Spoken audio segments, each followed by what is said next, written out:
కుటుంబ కలహాల నేపథ్యంలో ఓ తండ్రి ముగ్గురు చిన్నారులతో కలిసి ఇంటి నుండి బయలుదేరి చివరికి అనుమానాస్పద స్థితిలో మృతి చెందాడు.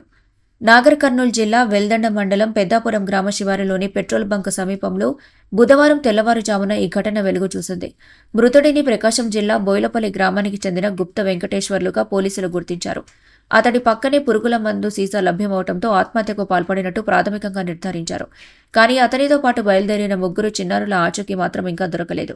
ఆగస్టు 30వ తేదీ సాయంత్రం భార్యతో గొడవపడి పెద్ద కుమార్తె మోక్షిత్, చిన్న కూతురు వర్షిని, కుమారుడు శివధర్మలను వెంటబెట్టుకుని ఇంటి నుండి బయలుదేరాడు వెంకటేశ్వర్లు. గత 4 రోజులుగా హాజీపూర్, డిండి పరిసరాల్లో తిరిగినట్టు సీసీ కెమెరా ఫుటేజ్ ఆధారంగా పోలీసులు గుర్తించారు.